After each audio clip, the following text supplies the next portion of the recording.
자, 안녕하십니까.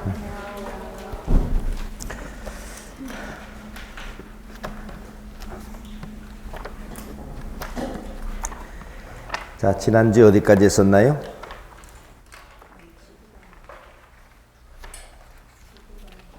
지구단위 계획까지 했어요? 그럼 249종을 개발이 허가인가요? 국토개법 다 끝났어요? 그래요? 자, 오늘 그럼 도시개발법으로 들어가겠습니다. 도시개발법.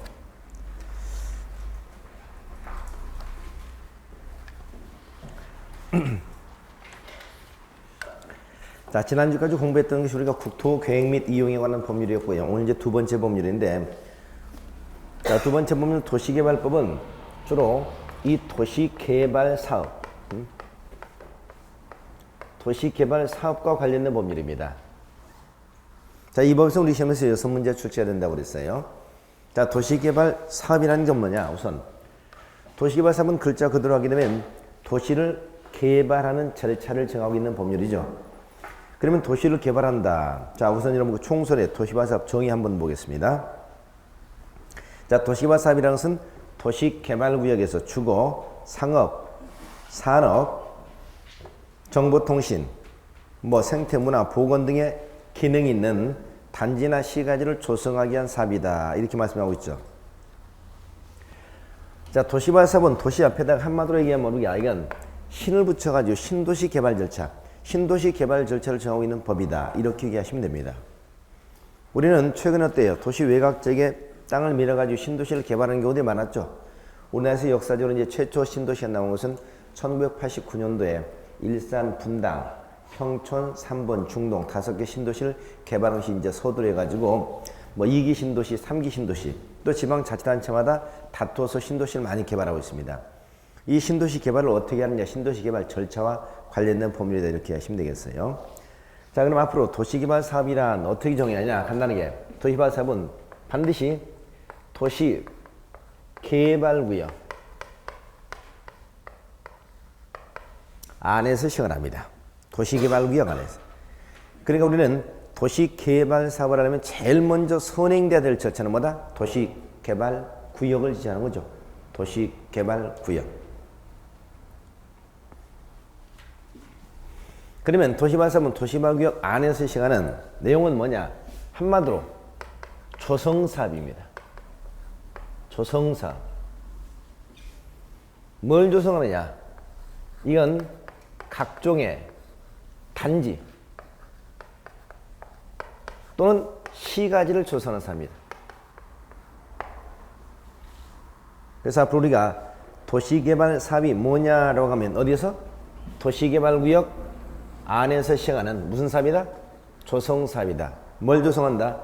각종의 단지와 시가지를 조성하는 사업 이렇게 정의하세요.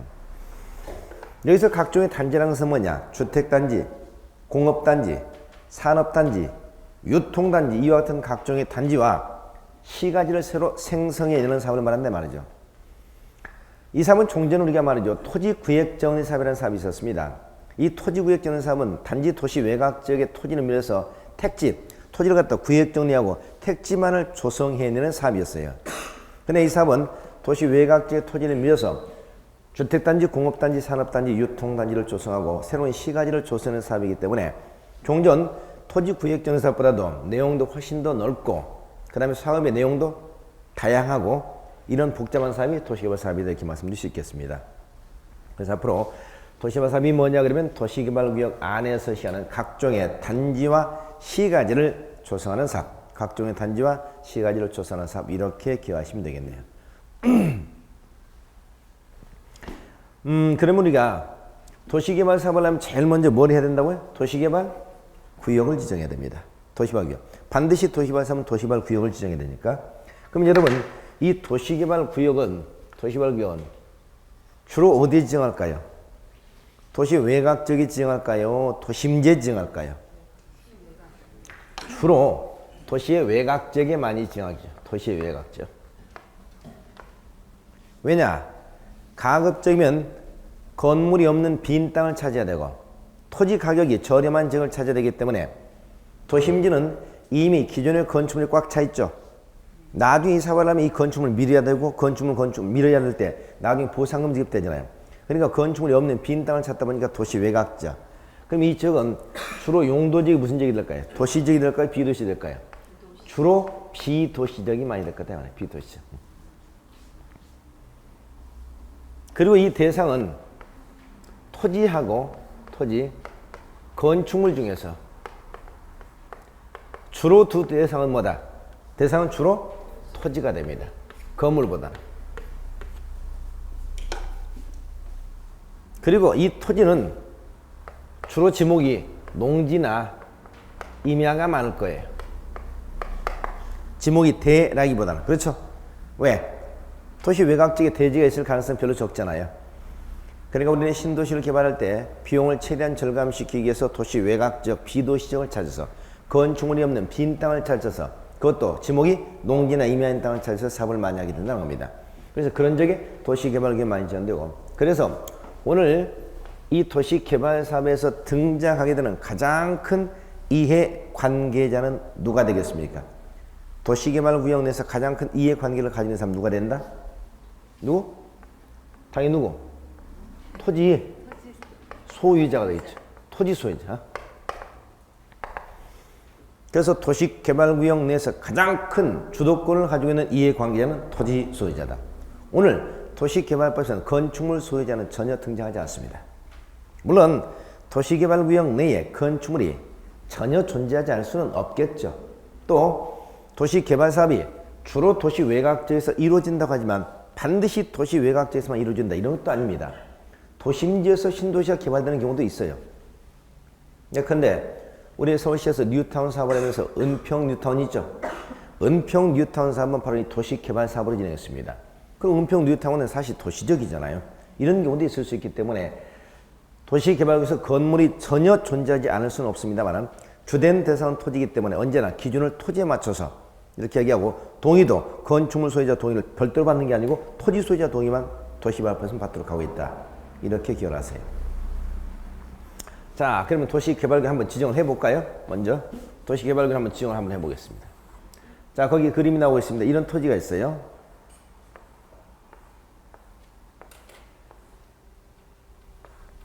자, A의 토지, B의 토지, C의 토지, D의 토지, 뭐 이런 토지들이 이렇게 있겠네. 이 지역은 주로 비도시이니까 여기에 농림지역이라고 합시다. 농림지역.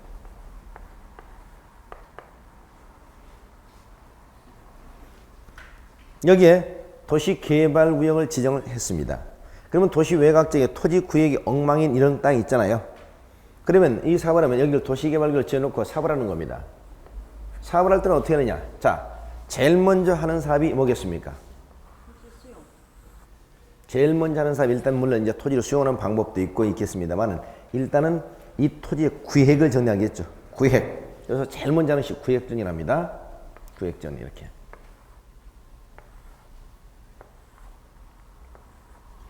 바둑판 모양으로 이렇게 구획이 정리됐죠.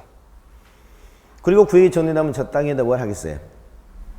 공공시설을 설치합니다. 도로, 공원, 학교, 청사, 그렇죠? 이런 공공시설을 설치하게 되고, 그리고 땅이 남죠. 네? 신도시가 개발 땅이 남잖아요. 남는 땅을 어떻게 처리할 것이냐. 사업시행자가 이 토지를 처리하는 방법에 따라서 사업 시행하는 방법이 크게 세 가지 방법이 있다라고 얘기합니다. 세 가지 방법. 첫 번째 방법이 무슨 방법이냐? 여러분, 수용 방법이라는 겁니다. 수용 방법. 두 번째 방법은 무슨 방법이냐? 소위 환지 방식이라는 겁니다. 세 번째 방식은 이걸 병행하는 혼용 방식입니다. 혼용 방식.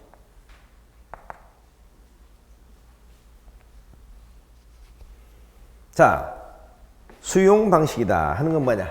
수용 방식이라는 것은 사업 시행자 결정이 되면 사업 시행자는 이 토지를 일괄적으로 수용을 합니다. 강제 수용을 해요. 수용을 하게 되면 저 토지 소유자에게 사업 시행자가 전부 다 보상을 해주겠죠. 보상을 해주고 나면 토지 소유 떠나겠네요. 떠나고 나면 아무도 없는 빈 땅을 부담 없이 밀어서 거기다가 공공시설 설치하고 남는 땅은 일반인에게 분양하는 방식이죠. 아파트를 건설하겠다는 개발업자라든가 단독주택을 건설하는 토지 소유자라든가 이런 분양하는 방식. 이걸 우리는 수용방식이라고 합니다. 그러면 수용방식은 사업시행자 저트 일괄 수용하고 전부 떠나고 나면 부담 없이 밀어서 나중에 남는 땅 일괄적으로 우리가 이렇게 분양하는 방식이기 때문에 이 수용방식의 가장 큰 장점은 뭐냐? 사업이 신속할 수 있다는 겁니다.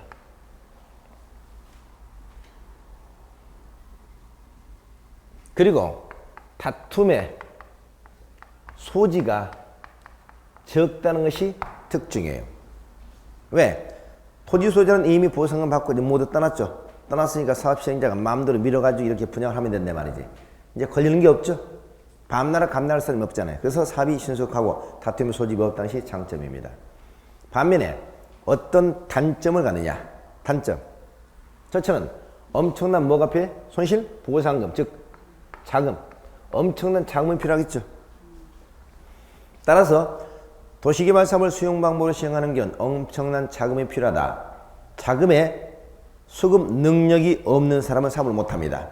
그렇기 때문에 이 자금 문제 때문에 수용 방법으로 사업을 시행하던 지방자치단체라든가 공사라든가 이런 사람들이 주로 하죠. 즉 행정관청. 다시 말해서 우리가 민간 사업 시행자가 수용 방법을 하기는 쉽지가 않다는 얘기입니다. 주로 그 누구? 공공사업 시행. 그래서 주로 공공사업을 할 때 보통 이렇게 많이 하게 됩니다. 두 번째, 자금이 풀리면 또 어떤 문제가 있죠? 엄청난 자금이 풀리면 뭐가 문제된다? 뭐가 문제된다고요? 투기가 문제된다. 왜냐? 우리 부동산 시장에서 보상을 받게 된 말이죠. 이 보상금의 거의 한 60%에서 70% 정도는 다시 토지 시장으로 흘러 들어가는 것이 일반적입니다. 소위 대토 수요 때문에. 그러니까 이 땅, 이 돈이 다시 부동산으로 흘러 들어가게 되면 인근 토지 가격을 다시 급상승시켜 놓죠. 소위 우리가 부동산 가격 상승의 도미노 이론, 풍선 효과라고 합니다. 그래서 전국이 투기의 장으로 변질될 수 있다는 것이 사회적인 문제점입니다.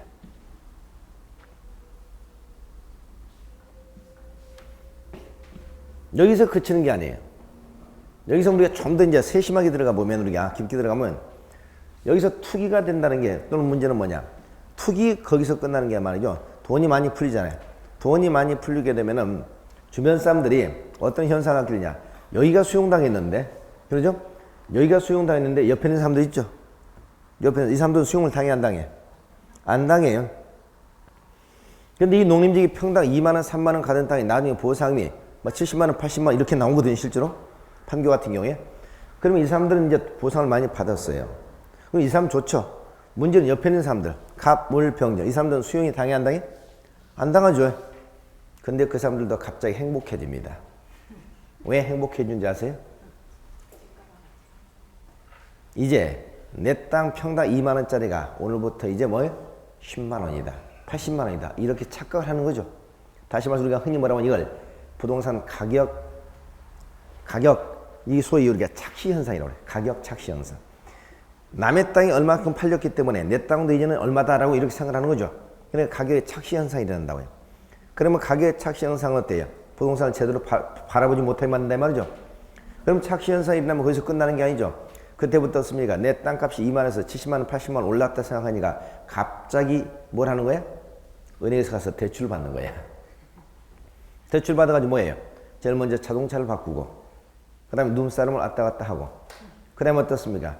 이제 자식들 찾아오면 이제 자금도 좀 주고 말이죠. 사업자금도 주고. 안 낳던 며느리가 갑자기 손주를 낳기 시작하고, 그러죠? 이렇게 돈을 자꾸 소비를 갖다가 과소비를 불러일으키게 됩니다. 문제는 나중에 어떻습니까? 나중에 그 사람들이 실제로 10만원짜리, 20만원짜리 땅이 아니죠. 80만원 땅이 아니죠. 근데 그렇게 많이 올랐다 생각하고 우리가 소위 가격에 착시를 가져온다는 얘기죠. 그래서 주변 사람들이 오히려 그것 때문에 대출이 늘어나고 여러 가지 사회적인 부작용을 불러일으키기도 한다는 얘기입니다. 대표로 우리가 무슨 뭐 전에 용산 같은 게 그렇죠? 용산에 32평 아파트가 보상금을 처음에 12억까지 주겠다고 약속을 했었거든요. 그러니까 어떻습니까? 그 사람들 12억을 주겠다니까 12억도 적다. 더 달라 하다 결국 사업이 무산됐잖아요. 근데 12억 준다고 그러니까 어떻습니까? 갑자기 거기 다 부자된 느낌이잖아요. 그러니까 돈 엄청나게 쓰기 시작했죠. 그래서 나중에 사업이 무산되고 나니까 집에 평균 부채가 한 아파트당 거의 한 5억 정도 돼요. 5억 정도. 지금 현재 어떻습니까? 거의 32평 아파트당 5억에서 6억 정도 거래가 되거든요. 그럼 거의 깡통이 돼버린 거죠. 네. 이게 이제 사업이 무산도나 엄청난 문제가 되는 거죠. 여기서 끝나는 게 아니라 개인적인 입장에서 항상 우리가 사유재산 침해다. 사유재산 침해. 이런 논란을 일으키게 됩니다. 왜? 개인들은 저기 원하지 않는데도 불구하고 떠나야 되잖아요. 거주 이전의 자유를 갖다 제한받게 되죠. 또 이 사람들은 보상금을 아무리 많이 줘도 많이 줬다 얘기하는 사람도 없어. 언제나 보상금이 적다고 난리죠. 그렇죠. 그러니까 결국 자, 사업 시행자 입장에서 보면 엄청난 자금이 필요하다. 사회적으로는 부동산 투기를 부추긴다. 개인적인 입장에서는 항상 불만이다. 이런 단점을 가지고 있는 거죠. 자, 이게 우리가 수용 방식입니다. 수용 방식. 자, 그러니까 수용 방식은 결국 우리가 누가 사업하는 게 좋겠다? 공공사업시 하는 게 좋겠다는 얘기죠. 그러면 이런 이제 우리가 문제점이 있기 때문에 그래서 나오는 방식이 무슨 방식이냐? 환지 방식입니다. 환지 방식이라는 것은 말이죠. 사업 시행자 이 토지를 수용을 하지 않아요. 수용을 하지 않고 그 땅을 그대로 놔두고 여기를 밀어서 공공시설 설치하고 시가지, 단지 조성하고 남는 땅은 저 토지 소유자에게 그대로 바꿔서 돌려주는 겁니다. 종전 토지에 가려면서 새로 조성된 땅으로 바꿔준다는 거죠. 여기는 공공시설을 설치하고 학교도 건설하고 이 땅은 그대로 이들에게 가급적 그들 가지고 같은 위치에다가 땅을 이렇게 돌려준다는 얘기입니다. 돌려준다. 이런 식으로. 이걸 바꿀 환자 땅 지자 환지라고 그래요. 돌려줄 때는 어떻게 돌려주느냐? A가 토지를 처음 500제곱미터만큼 가지고 있었습니다. 그러면 사업이 끝나고 난 다음에 A에게도 가급적 같은 위치에다가 땅을 주는데 어떻게 주느냐? A가 500제곱미터의 토지를 가지고 있었다고 해서 사업이 끝나고도 500제곱미터 땅을 그대로 줄까요? 그건 아니겠죠. 왜요? 여기다 뭐 했어? 도로 건설했잖아요. 공원 조성했잖아요. 학교 건설했잖아요. 이 땅은 하늘에서 뚝 떨어진 땅이 아니죠. 그만큼 토지가 면적이 줄어듭니다. 이 공공시설 설치 등을 위해서 토지가 줄어드는 비율을 우리는 뭐라고 하냐? 이걸 앞으로 감보율이라고 합니다. 감보율. 감보율을 적용해서 토지를 주게 돼요. 이 감보율은 통상 50% 정도를 예상하시면 됩니다. 그러면 감보율 50%를 적용하게 되면 A는 종전 토지 얼마? 500제곱미터 대신에 얼마를 토지를 받게 된다? 250제곱미터 정도의 토지를 받게 된다 하는 겁니다. 250제곱미터 정도. 그러면 A는 손해 아니냐? 그쵸? 손해? 손해야 안 손해야? 면적이 반으로 줄어들었다. 손해일까요? 아니에요.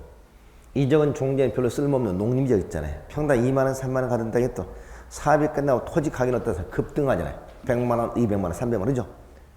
토지 상승률이 훨씬 더 높기 때문에 토지 소유자는 절대 불리하지 않죠.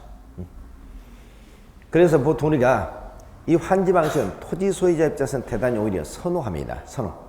그래서 환지 방법으로 사업을 시작하면 가장 큰 장점이 뭐다? 가장 큰 장점이 개인의 사유재산 보장에 충실하다는 겁니다. 충실하다. 그렇죠? 그러나 반면 어떤 단점이 있냐? 사업이 지연될 가능성이 커요. 다툼의 소지가 많아요. 왜? 저 토지 소유자에 떠나지 않고 그 자리에 남아서 밤나라 감나라이기 때문에 자꾸 그러겠죠. 그래서 자꾸 사업이 지연되고 다툼의 소지가 많다는 얘기입니다.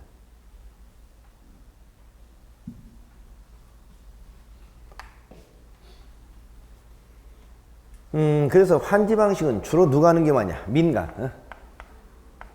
주로 토지 소유자, 민간이 사업을 할 때는 환지 방식을 많이 합니다. 그러면 이 환지 방식으로 사업을 시작할 때는 뭐가 문제 되겠습니까? 수용 방법으로 사업을 시작할 때는 엄청난 자금이 필요했죠. 그러죠? 보상금. 그런데 환지 방식일 땐 보상금이 필요하잖아요. 필요하지 않죠? 그 대신 여기는 뭐가 필요할 거예요? 사업비가 필요해. 토지 살 수 있는 사업비. 여기는 뭐 사업비 쪽인데 기본적으로 있겠지만 여기는 이제 사실 중요한 것은 보상보다는 사업비가 필요하다고 해요. 사업비. 그래서 사업비 문제를 어떻게 해결할 것이냐는 것이 환지 방식에서 관건입니다. 자, 그러면 여러분이 볼 때 두 가지 방식, 수용 방식과 환지 방식 중에서 어떤 방식이 좋은 방식이라는 거야? 어떤 방식이 좋은 방식이에요?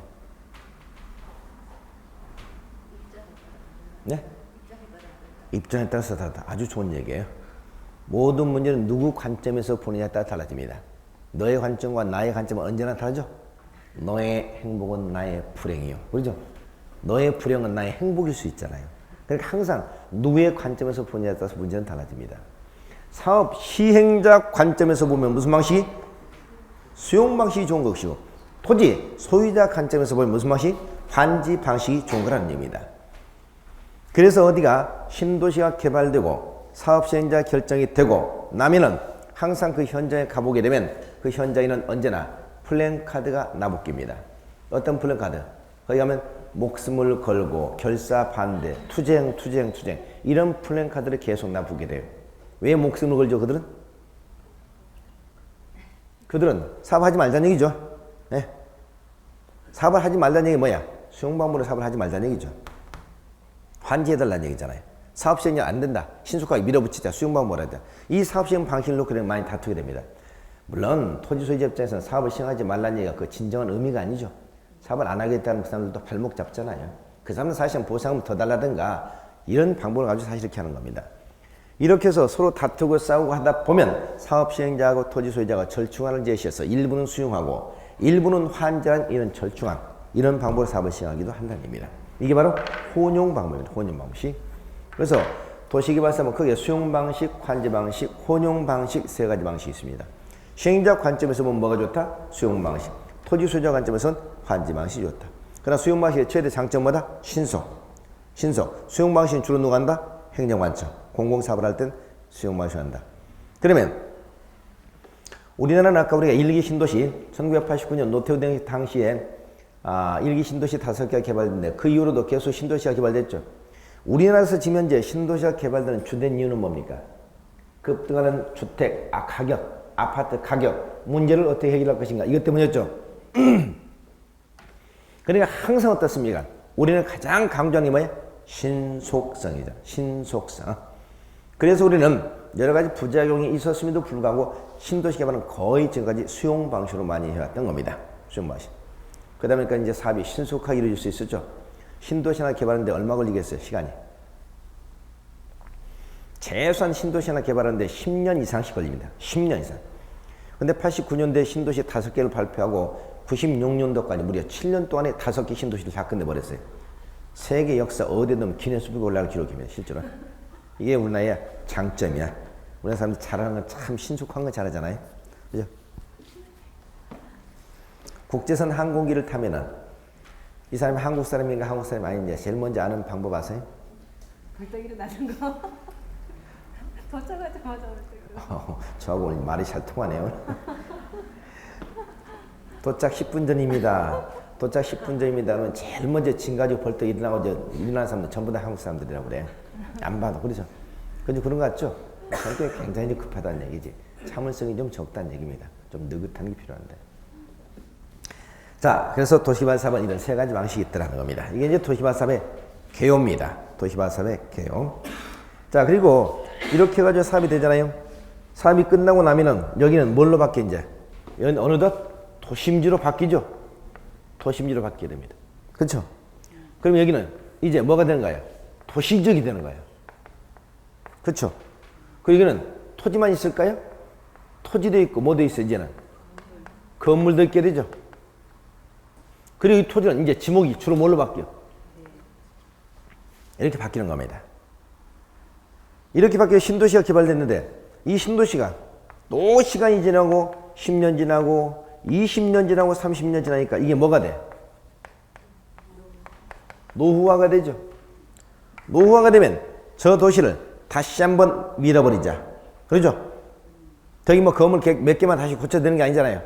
그래서 여기를 다시 한번 밀어버리자 해서 여기를 다시 지정해서 여기를 전부 다 밀어서 다시 사업을 하는 걸 이걸 뭐라고 한다? 재개발 사업 또는 재개발 재건축 사업이라고 그러잖아요. 이게 소위 우리가 도시 정비 사업이라는 거예요. 정비 사업. 이게 무슨 사업? 도시 개발 사업. 이게 정비 사업. 저는 오늘 이제 도시 개발 사업에서 다음 주에 이제 정비 사업을 공부해야 될 텐데 우리는 기본적으로 도시 개발 사업과 정비 사업의 커다란 차이점을 눈에 딱 보이네. 그렇죠? 개발 사업은 주로 도시 외곽 지역에서 토지를 대상으로, 그렇죠? 토지도 농지나 임야. 그러나 도시 정비 사업은 도심지, 토지와 건물을 대상으로, 그렇죠? 이렇게 사업을 이루어진다는 얘기죠. 그러다 보니까 두 개 사업을 비교해 보면 이해관계, 다툼의 소지가 어떤 사업이 더 커요? 어떤 사업이 이해관계, 다툼의 소지가 커요? 여기는 비도시적, 여기는 도시적이고, 여기는 토지만 돼서 토지가 건물 대상이고, 여기는 토지도 농지나 임야고, 여기는 지목이 되고, 땅값이 어디가 비싸? 당연하게 정비사업의 다툼의 소지가 크죠. 그래서 정비사업은 다툼의 소지가 훨씬 더 크기 때문에 정비사업에 가게 되면 개발사업보다도 각종 동의요건을 훨씬 더 까다롭게 요구하고 동의 정지역수를 더 강화시켜서 요구하더라 이 말이죠. 또 도시개발사업에서는 대장이 아까 누구라고? 토지소유자. 그러나 정비사업에서는 토지소유자만 있는 게 아니고 토지소유자, 건축물 소유자 함께 나오잖아요. 그래서 도시개발법에서는 토지소유자가 이해관계인이고요. 정비법에서는 토지 등소유자 이렇게 나오는 겁니다. 그래서 가장 기본적으로 개발사업과 정비사업의 차이점을 오늘 좀 같이 이렇게 비교를 해두시기 바랍니다. 자, 그렇다면 이제 우리가 다음 페이지 가시면 도시개발사업을 하면 제일 먼저 뭐부터 한다? 도시개발 구역을 지정해야죠. 도시개발 구역을 지정. 자, 이제 도시개발 구역을 지정하는 겁니다. 도시개발사업은 제일 먼저 도시개발 구역을 지정해야 돼요. 도시개발 구역은 누가 지정하느냐? 구역 지정. 자, 원칙적으로 누가 지정한다고요? 도시개발 구역을? 시, 도지사, 또 누구? 대도시, 시장이 지정합니다. 자, 어디에 신도시를 개발하겠다 하는 지정은 누가 한다고? 여기 보세요. 시도지사가 한다. 그러면 시도지사가 도시개발구역을 지정한다는 얘기는 한마디로 누가 지정한다는 얘기입니까? 광역자치단체장. 기억하시죠? 광역자치단체장이 지정한다는 거야. 그러면 광역자치단체장의 종류가 몇 가지 있다고 그랬죠, 우리가? 5가지. 특별시, 광역시, 특별자치시, 특별자치도, 이게 광역자치단체야. 이 광역자치단체장이 도시개발구역을 지정한다는 겁니다. 그러면 반대로 도시개발구역 누가 지정하는 게 아니다? 기초자치단체장이 지정하는 게 아니라는 얘기입니다. 기초자치단체장이 지정하는 게 아니라. 즉 누구? 시장, 군수, 구청장이 지정하는 게 아니라는 얘기죠. 자, 그럼 잘 들어보세요. 교집이 마시고 얘기해 보세요. 특별시, 광역시에서는 누가 지정한다? 신도시를? 특별시, 광역시에서는 도시개발구역을 누가 지정한다는 거예요? 서울특별시, 농원구, 상계동, 이게 전부 신도시죠? 80년대. 여기에 누가 지정한다는 얘기예요? 서울특별시장이 지정한다는 거예요. 누가 지정하는 게 아니다. 노원구청장이 아니다 이 말이에요. 광역자치단체 서울특별시, 기초자치단체 노원구잖아요. 그러니까 광역자치단체장이 지정한다는 것은 기초자치단체장이 지정한 게 아니다 이 말이에요. 그렇죠? 경기도 성남시, 그렇죠? 경기도 성남시에서 신도시를 누가 지정한다는 겁니까? 경기도지사가 지정한다는 거죠. 누가 지정하는 게 아니란 얘기야? 성남시장이 아니란 얘기입니다.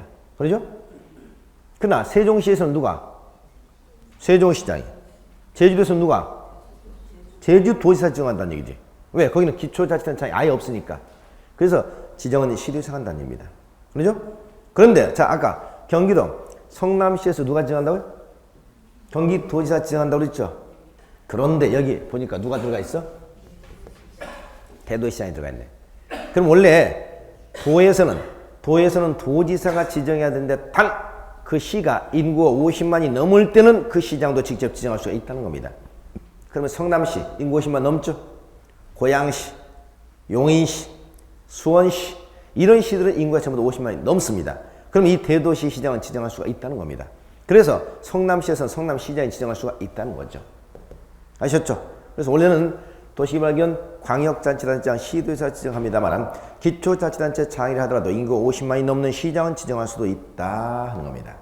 그 다음 예외적으로 누가 지정할 수 있다? 예외적으로 국토교통부 장관이 지정할 수 있다고 했습니다. 국토교통부 장관. 그러면 국토교통부 장관이 지정할 수 있는 경우는 거기 5가지가 나올 겁니다. 자, 다음 같은 국토교통부를 지정한다. 1번 국가가 도시개발사업을 실시할 필요가 있는 경우, 필요에다만 동그라미, 필요. 국가가 신도시를 개발해야 될 필요성이 있으면 국토교통부 장관이 지정합니다. 우리나라 아까 1기, 2기, 3기 신도시는 대부분 국토교통부 장관이 지정한 경우였죠. 2번 관계 중앙행정기관의 장이 요청하는 경우 요청이다 동그라미. 3번 공공기관의 장이나 정부 출연기관의 장이 면적 얼마 이상으로? 30만 제곱미터 이상으로 국가기업과 밀접한 관련이 있는 도시개발구역 지정을 뭐하는 경우? 제한하는 경우. 제한에다 동그라미. 여러분 앞에서 우리가 제가 이 요청이라고 하는 용어하고 요청, 제한이라는 용어 설명했나요? 요청과 제한? 자, 앞으로 용어를 구별해서 썼습니다. 요청이나 제한이나 전부 무슨 의미냐? 이런 뜻이야. 무슨 말이야? 뭘 합시다 하는 얘기죠. 뭘 합시다. 그런데 요청과 제한은 앞으로 분명히 구별해서 쓰셔야 됩니다. 요청은 누가 하는 거냐? 행정청일 때 요청이라는 표현을 쓰고, 제한은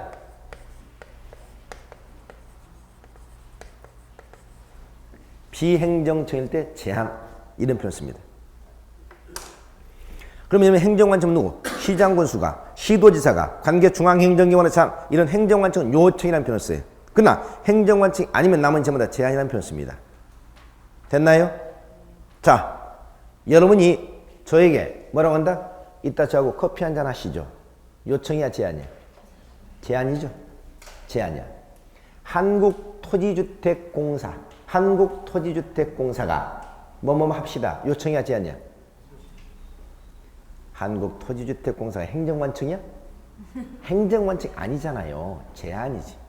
제한. 아셨죠? 시장군수가 시도지사에게 요청. 시도에서는 국토교통부 장관에게 요청. 문화체육관광부 장관이 국토교통에 요청. 아셨죠? 앞으로 요청과 분명히 제한을 구별해서 쓰시기 바랍니다. 그럼 보세요. 2번은 관계중앙행정기관의 장이 요청한다고 그랬죠? 무슨 말이다? 관계중앙행정기관이면 그 업무와 관련되어진 최고 중앙행정관청을 말하는 겁니다. 무슨 말이다? 환경부 장관이 국토교통부 장관에게 환경 생태도시를 하나 지정합시다. 요청. 해양수산부 장관이 남해안 여수 앞바다에다 신도시를 하나 지정합시다. 국장한테 요청. 문화체육관광부 장관이 요청. 이런 얘기입니다. 2번 공공기관의 장이나 정부 출연기관의 장 나오죠. 여러분 앞으로 공공기관, 정부 출연기관 공통점이 뭐냐? 공공기관과 정부 출연기관은 자금을 정부가 투자해서 만든 기관이야. 자금을 정부가 투자해서 만든 기관이다.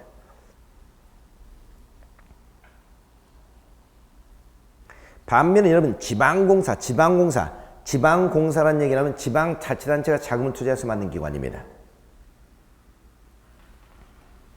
그러면 여러분 공공기관이나 정부 출연기관은 자금을 누가 투자했다고요? 정부가 투자했다고 그랬죠? 그럼 공공기관하고 정부 출연기관 또 어떻게 나누냐? 공공기관 하면 공공기관은 정부가 자금에 전액을 투자한 거야. 전액.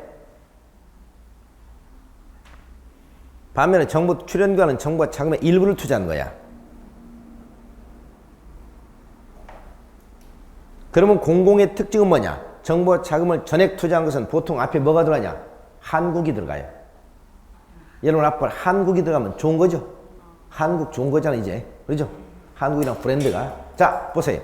한국토지주택공사, 한국수자원공사, 한국농어촌공사, 한국관광공사, 한국철도공사. 이게 전부 다 공공기관입니다.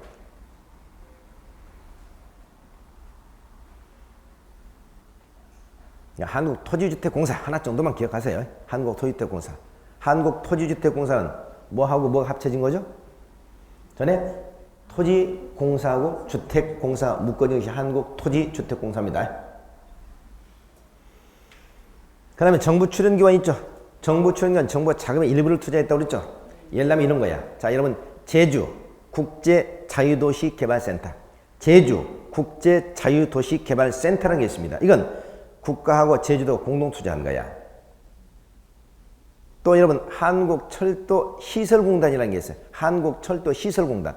한국철도공사는, 철도공사는 아까 공공기관이야. 그런데 한국철도시설공단 같은 이건 우리가 정부 출연기관에 해당합니다. 거기까지 너무 깊게 들어갈 필요는 없습니다. 단 공공기관은 정부가 자금을 전에 투자했다. 정부 출연에 의한 정부가 자금의 일부를 투자했다. 그러나 정부가 비록 자금을 투자했다 하더라도 이들은 행정관청이다 아니다? 아니에요. 한국토지주택공사를 행정관청으로 착각하는 사람이 있어? 행정관청 아니야. 그래서 한국토지주택공사 사장이 면적 30만 제곱미터 이상으로 신도시 하나 지정합시다 하고 국토교통부에 뭐 할 수 있다고?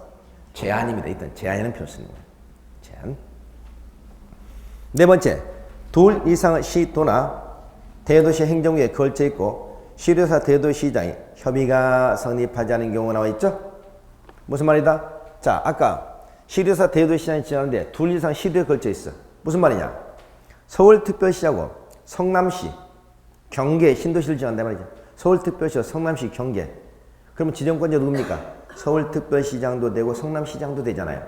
둘 이상 겹쳤죠?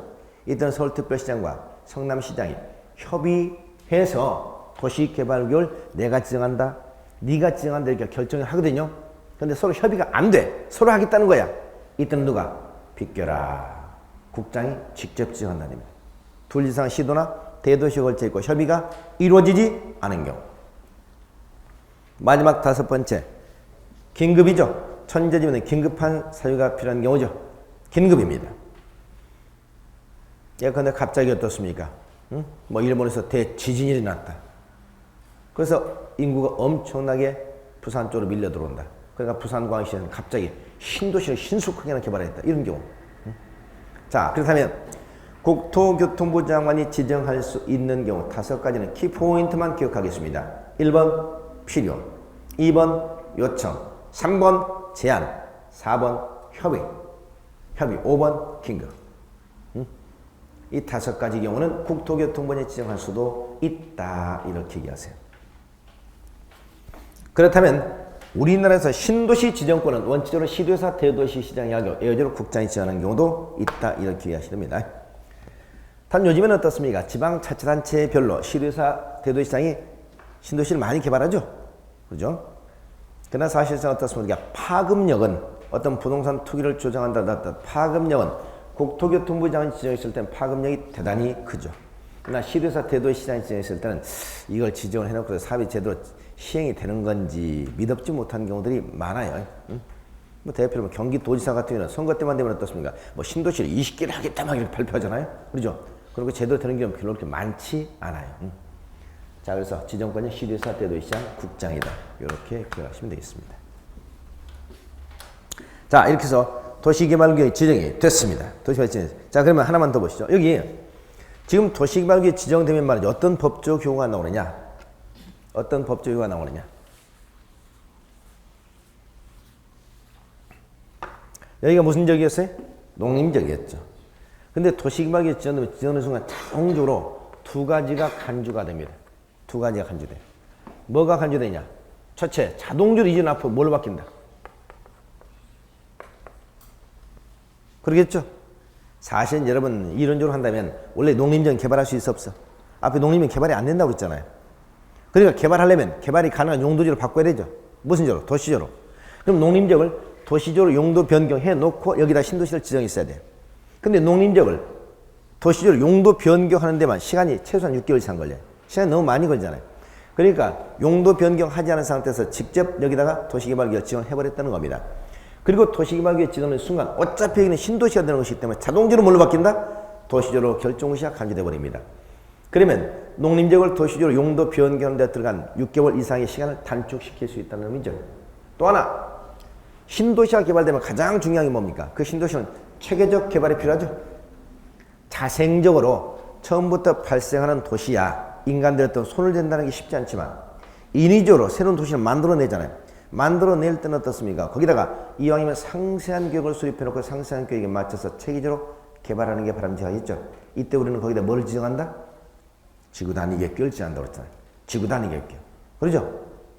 그러나 도시개발구역은 가장 대표적인 개발 예정적이고 저기에 상세한 계획이 필요하다는 것은 너무나도 당연하기 때문에 도시개발구역에다 추가적으로 지구단위 계획을 지정하지 않습니다. 지정하지 않아도 신도시 도시개발구역이 지정되면 그는 자동적으로 지구단위 계획구역이 되어버립니다. 간주가 되어버려요. 지구 단위, 계획구역. 그래서 이 도시가 이 두 가지 자동적으로 결정 도시된 것으로 본다. 그래서 앞으로 어느 지역에 도시개발구역이 지정되면 그 도시개발구역은 자동적으로 두 가지가 간주된다. 첫째가 뭐가 용도적이 도시로 바뀌게 되고 거기는 반드시 지구 단위 계획구역으로 결정이 되는 것으로 본다. 그럼 이건 당연하게 지구 단위를 수립하라는 얘기죠. 그러면 지구 단위를 수립해서 지구 단위 계획에 맞춰서 체계적인 개발을 한다는 얘기입니다. 체계적인 개발. 그래서 우리가 신도시가 개발되면 신도시는 대체로 그래도 깔끔하죠. 깔끔해요. 우리나라에서 뭐 전국적으로 말이죠. 뭐 살기 좋은 도시 이렇게 시민들 여론조사를 이렇게 보면 보통 일산이 많이 나옵니다. 일산이 서로는 신도시잖아요. 그래서 신도시면서 녹지 공간도 충분하고 그래서 어떤 일산이 굉장히 쾌적한 곳으로 많이 얘기가 돼요. 일산. 근데 일산 같은 경우는 일산이나 분당은 사실 급조됐죠. 아까 얘기했잖아요. 일산과 분당은 급조되다 보니까 사실 또 여러 가지 문제점도 많아요. 거기는 일종의 소비도시가 돼버리고 서울의 베드타운에 불과해요. 네, 베드타운. 그러니까 그 도시 자체가 가지고 있는 자생력이 없어요. 어떤 생산수단이 없잖아요. 그러니까 우리는 분당이나 일산은 대표적인 소비도시에 불과하고 서울 사람들이 가끔 남자들 사이에서 말이죠. 저는 아니고 남자들 사이에서 흔히 저녁에 야 우리 오늘 일산이나 갈까? 그러면 그게 무슨 뜻인지 아세요? 우리 한잔하러 일산 갈까? 이런 얘기를 많이 한다고 그래요. 그러니까 어떠세요? 그러면 소비 문화는 많이 전락해 있고 사람의 어떤 뭡니까? 기반이 없다는 가장 큰 문제점이야. 그리고 어떻습니까? 아파트 가격도 오르다가 가장 많이 떠지는 시점이 일산이잖아요. 그죠? 가장 많이. 미분양이 가장 많은 곳이 일산 그쪽이죠. 그래서 사실 어떤 쾌적성으로 본다든가 녹중화로 본다면 일산이 좀 낫지만 산업 기반으로 본다면 별로 그렇게 바람직하지는 않은 것 같아요. 일산에는 분당은. 제가 돌아다니는 것은 창원이 도시가 참 잘 되는 것 같아요. 창원이 굉장히 도로도 굉장히 넓게 되어 있고 또 거기는 아주 계획을 잘 세워가지고 아주 창원이 도시가 깔끔하고 잘 되는 것 같더라고요. 미국의 워싱턴. 미국의 워싱턴과 또 완전히 처음부터 우리나라 서울 이제 미국의 수도잖아요. 근데 우리나라 그 수도 하나를 갖다 처음부터 계획적으로 개발했어요. 거기는. 그래서 미국 워싱턴 같은 데 굉장히 도시가 잘 되어 있어요. 그래서 우리가 워싱턴 하면 뭐 높은 빌딩도 많고 그럴 것 같은데 가면 워싱턴은 전부 건물이 4층이야. 워싱턴에서 가장 높은 건물이 국회의사당입니다. 전부 건물이 국회의사당보다 낮게 되어 있어요. 그래서 도시를 이렇게 쫙 쳐다보면 숲속에 도시 하나가 쫙 가라앉아 있는 듯한 이런 느낌을 받아. 아주 안정적이고 도로가 반듯하다면서 전부 나무들이 이렇게 높은데 건물이 전부 다 4층이 아니기 때문에 도시가 쾌적하면서 아주 이렇게 되어 있었는데 창원이 그 워싱턴 갖다 거의 모방해서 도시를 갖다 만든 것 같더라고요.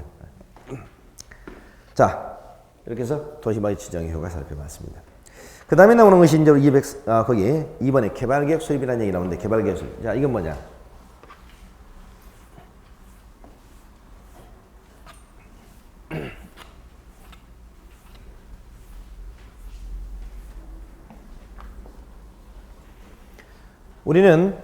우리 공법에서 사업이 크게 3개가 나오게 됩니다. 오늘 여기 도시개발사업, 다음 주에 도시정비사업, 또 앞에서는 우리가 건드리지 않았습니다만 학교라든가 도로라든가 공원이라든가 철도, 공항을 건설하는 이 사업을 도시군계획 시설사업이라고 그래. 도시군계획 시설사업.